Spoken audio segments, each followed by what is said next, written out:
Good evening, everyone. My name is Simran Chaudhary, and I welcome you all to ThinkPink Advancing Breast Cancer Treatment Through Innovation, a virtual podcast series for breast cancer awareness for the month October 2024.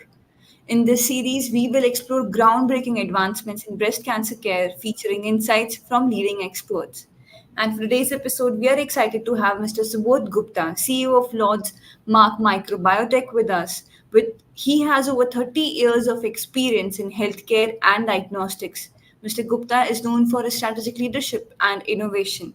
And I am Kolkata alumnus. He's driven for growth in multinational companies and now leads to change in personalized genomics testing, aiming to revolutionize healthcare.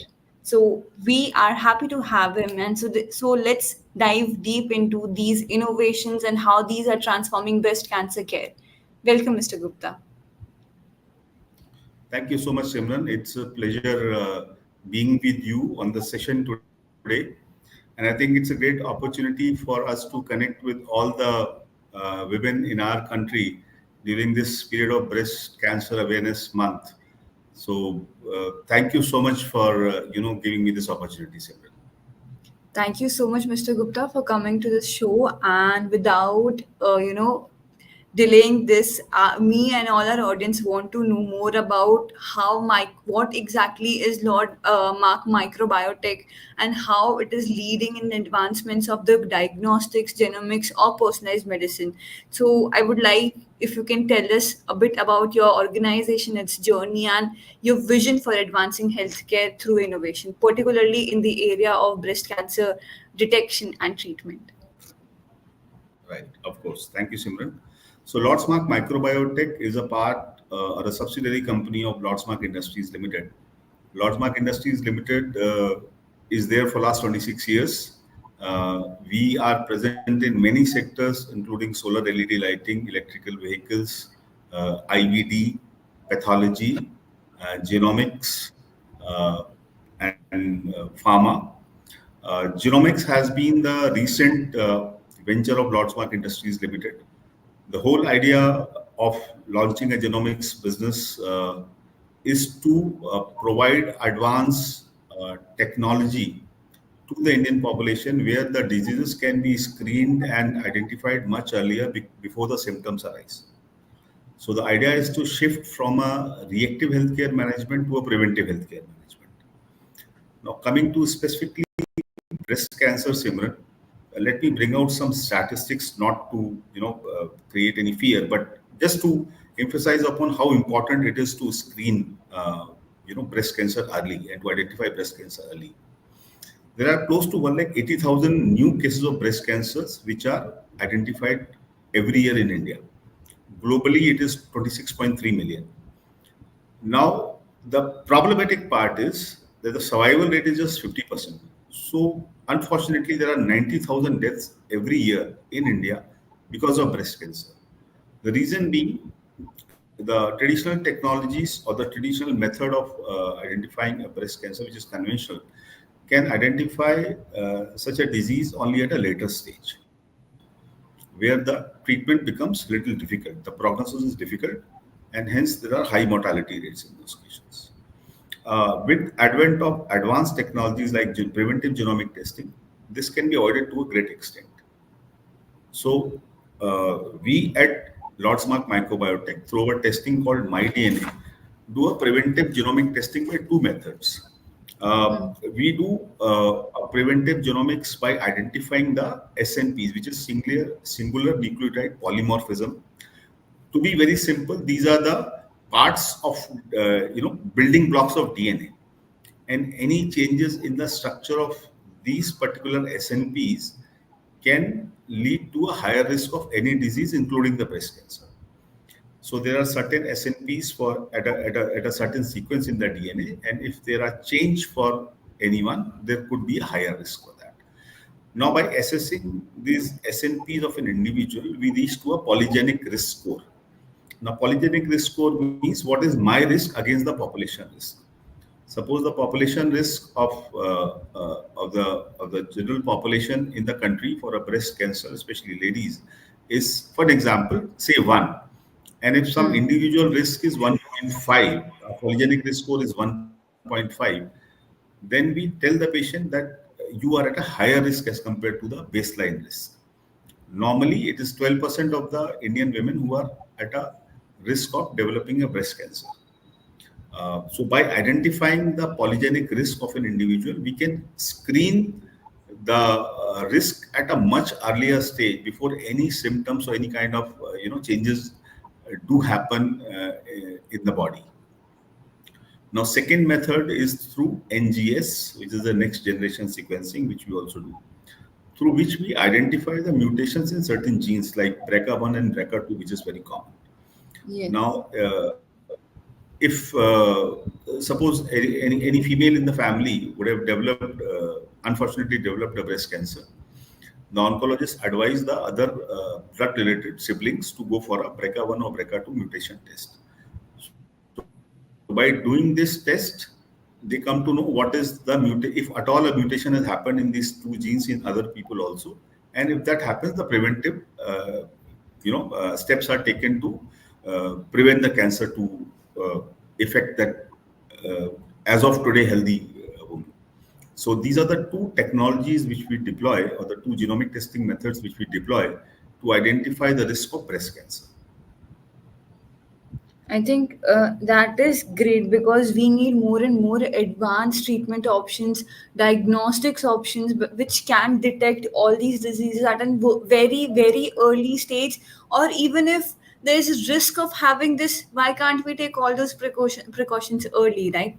The only thing left is, I believe, to educate, aware more and more public about this, and to make all these advancements reach to the masses of our country.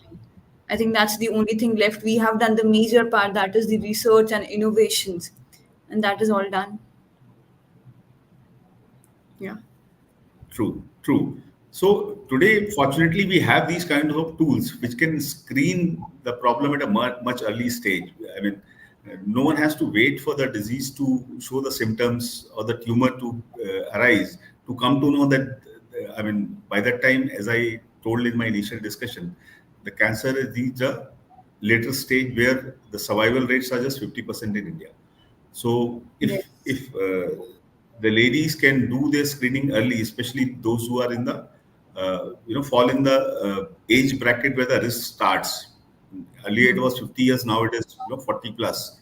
So if I mean a young woman also maybe at a 20-25 can do a polygenic risk score based screening, they at least come to know that yes, my risk is higher than the population risk.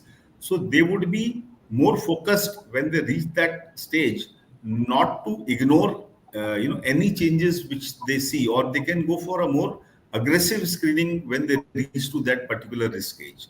So the whole idea is to know your risk much in advance so that you are cautious about it. And That's I the think whole that's, idea. yes, and that's the way forward to it. That's the new way to take or proceed with any other thing, right? Sit, take two steps back, vision about it, and then you have a complete path for this, right?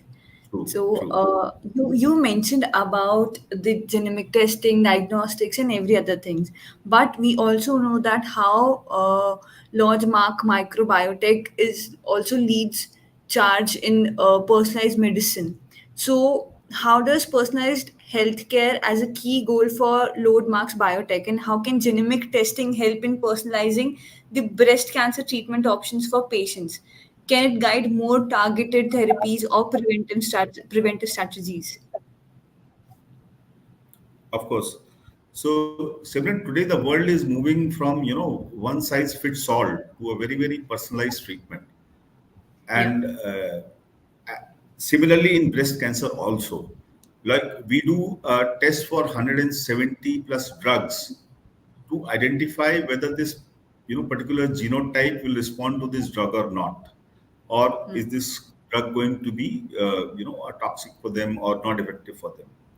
Now coming to breast cancer, by identifying the tumor type in breast cancer, doing a sequencing for the tumor type or the mutant gene, The oncologist can come to a decision of choosing the therapy accordingly. For an example, in BRCA1 or BRCA2, there's a therapy called PARP, which is a targeted therapy if the mutant involved are BRCA1 or BRCA2. In that case, one is the effectiveness of the therapy, the outcome of the treatment, and second, the side effects are minimized to a great extent because it is not polytherapy, it is not trial of a multiple drug on the patient. Rather, the oncologist is very clear on what is the kind of mutation, what is the kind of gene involved, and what is the therapy we have to give. So, genomics or identifying which drug will be most suitable helps to prepare a tailor made treatment rather going for a one size fits all approach. And the outcomes are much better than they were earlier. I think if a person's body is different, then this is a better approach to treat any kind of new disease or how it is working in a person's body. So, if all these kinds of options are available, the way to recovery is much less or easier, I believe. Yes. And the incidences of side effects will come down to a great extent. Uh, The number of drugs to be used on a particular patient to treat a condition would be much lesser because now the doctor knows which is the most suitable drug for this patient. So he would not try two or three drugs, but he knows right from very beginning that this is the most suitable drug for the patient based on his genotype. Now, it's a even a very simple drug like paracetamol. I take an example. It all depends on how do we metabolize the drug. What is my genotype to metabolize the drug? If I am a fast metabolizer, the same dose may not work for me, which works for you if you are a normal metabolizer of that drug. Now, this all depends on my genotype. If I am a fast metabolizer, doctor has to give me a higher dose or he has to change the drug. So this is how personal medication, personal genomics or personalized medication is moving from a trial and error approach to a very focused approach for treating any particular disease, and it has helped thousands of patients who have done this pharmacogenomic test with us. Moving on to the role of microbiome in breast cancer, I believe you're the best person to explain or talk about this. So, Mark, Microbiotech takes a unique approach by combining microbiome analysis with genetic testing. So, how do you think understanding the microbiome can enhance our ability to detect or treat breast cancer? Okay. So nowadays, there's a lot of discussion about microbiome or gut microbiome, and this is one thing which Yes. is catching up pretty strongly nowadays. As far as breast cancer is concerned, there is certain bacteria which is present in the gut, which is responsible for metabolism of estrogen, which is a hormone which is which has got a factor in the emergence of breast cancer. Uh, Now, the higher incidence or the higher presence of this bacteria and the higher load of estrogen in a woman's body may increase the risk of breast cancer. But let me, just bring in another point. These findings are at a research stage.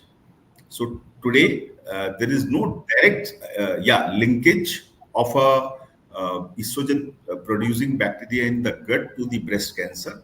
However, the hypothesis says, and the research is on to find out whether this is linked to emergence of breast cancer. But definitely, the bacteria present in our gut are responsible for estrogen production. They are also responsible for systemic inflammation. Now, if these bacteria are higher in number, the chances of an inflammation or chances of breast cancer may be higher. Again, I'm saying maybe higher because there is no, as of now, the research is on. So, till we come to a conclusive study that there is a direct link, it will be early to, decide upon that. But yes, that research is on. Thank you for making us all understand about it and clarifying all our doubts that how it is working and how it is helping in treating and detecting the breast cancer. But moving on to the preventive genomic testing in cancer. So, how do you see genomic testing evolving in the next few years, especially in relation to preventing breast cancer before it progresses to a more serious stage? Like we just discussed, and you also answered about how it can detect the even the risk of if a person could have the breast cancer or any other kind of disease in future, and that can be eliminated. So, is there any other thing also? Because why I'm asking this is I came across a case study from a doctor itself who said that the youngest patient she saw was a 23-year-old girl who got diagnosed with breast cancer, and the early you got it, it is more likely to be genetically. And while she was diagnosed with this, she was carrying a baby. She was pregnant at that point of time. So maybe all those genes was carried by the baby also.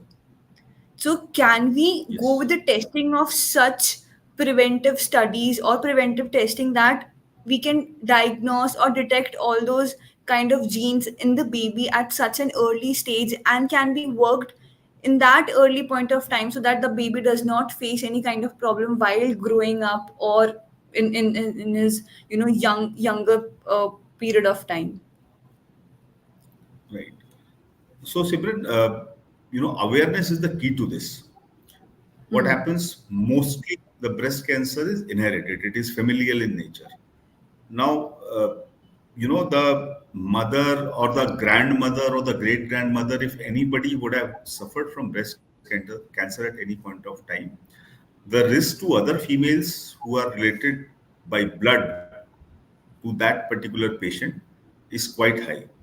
Now, for an example, if there is a mutation which has happened in BRCA1 or BRCA2, the chances of developing the breast cancer for that particular lady in her lifetime is 72% in BRCA1 and 69% in BRCA2 mutations. So it is very, very important that if in the family at any point of time, if any generation has suffered from breast cancer, it is best for the other females to get themselves, checked for BRCA1 or BRCA2 mutation. However, if there are, there could be certain cases where the people are not aware, the young ladies are not aware, or, if there is about a great grandmother, nobody would have, passed on this information. So in those cases, as I said, the SNP based screening, the preventive genomic test, which is a SNP based screening to reach to a polygenic risk score, also will help know if at all the risk is higher as compared to population risk. Now, if at all that risk is higher as compared to population risk, or as I mean, even young women who are not in the risk age, which is normally 50 plus, then they come to know about their risk and they can be, more cautious going forward. They can go for a more aggressive screening going forward, and this can help prevent the incidences of breast cancer to a great extent. Now, unfortunately, or whatever the demographics are, as of now, the data available today, breast cancer is more prevalent in metro cities. Now, here, fortunately, we have, a population of females who are more educated, more aware. The only thing Yes. they have to take that first step and get themselves screened at a young age. So that is very important. So don't wait, for something to happen. Please get yourself screened. This is completely preventable. This is completely treatable if that if we come to know at the right time. And fortunately, today in all our metro towns, we have facilities available. We have excellent oncologists. We have excellent, physicians who can treat with very good outcomes if the disease is identified at an early stage. I think you said it right. This is all we are advocating for, to make as much as awareness we can to educate public. But that's all we can do. That's all we can do through the mediums we have. But as we are moving forward to our conversation and the end of our conversation, my second last question would be to you is around accessibility and affordability of genomic testing. We also discussed that the most important part is we have to, awareness education we are trying from our end.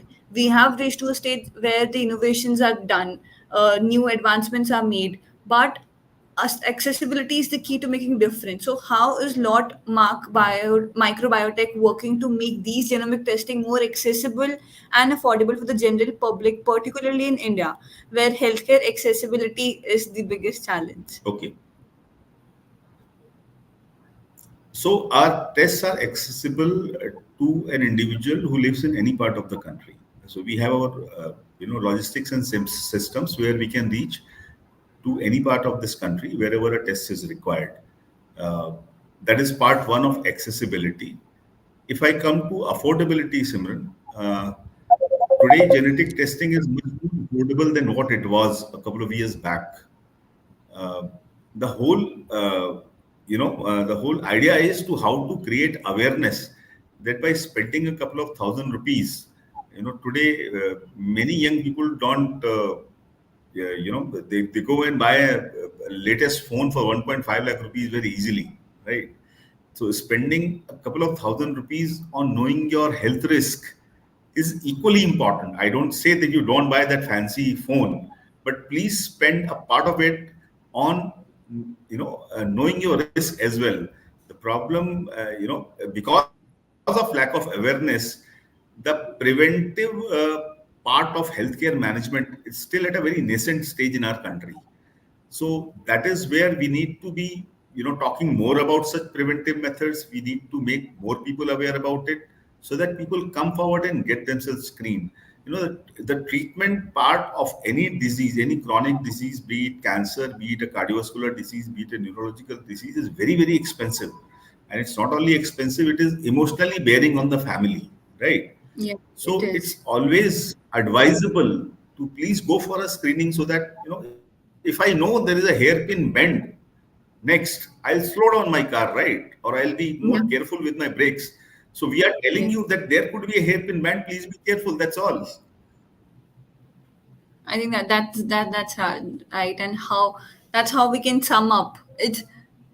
It's all about, if we can spend as much as money on our luxuries, then why can't we spend on our health? We think twice, thrice while spending for our treatments or good options available for eating, or all the tests which is available in the market. But we spend, okay, new model is there of iPhone, let's buy that. So I think we have to change a way of thinking. But Yeah. thank you so much for pointing on that as And the well. cost of a test could be one evening dinner. The, the cost Yes, of the yes, test could be less than or equal to one evening dinner. That's all. And a fraction of that latest fancy phone's cost. And that's once in a lifetime. You don't have to go and correct. repeat it because your genes don't change. Exactly. That's the best part of this test, then, I believe.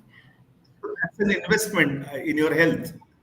It can save a lot of future expenditures, a lot of wealth burning, a lot of what do I say, emotional load.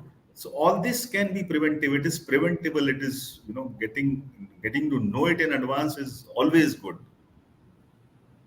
Yes, you said it, Mr. Right Gupta. But as we have a short time and we have to move forward with the conversation, I wish we could continue this conversation and get to know more about the genomic testing, how exactly it is working on ground, and all the details about it. But unfortunately, we have less time. So, one last question: your last message on this Breast Cancer Awareness Month for the general public?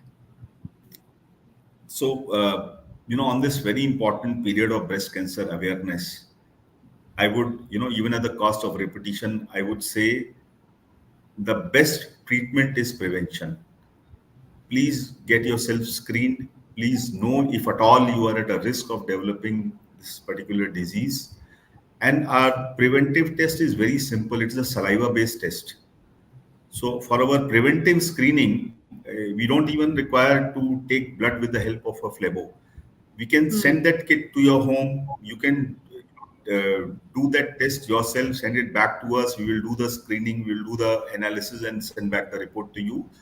And we also do a genetic counseling session to walk the patient through the report so that they understand that our genetic counselors help people to understand in layman terms what the report says and what they should do to prevent such conditions in arising. So please go for any preventive screening. Best is genetic preventive screening because it doesn't give any false negatives or false positives. It will help all the ladies prevent such dreaded disease at a much early stage. That's my request and my message to all of the ladies who are listening to this podcast. I think you made it everything very clear without any clutter, without any, fancying it. But this is what we are trying from all our ends to make this clear.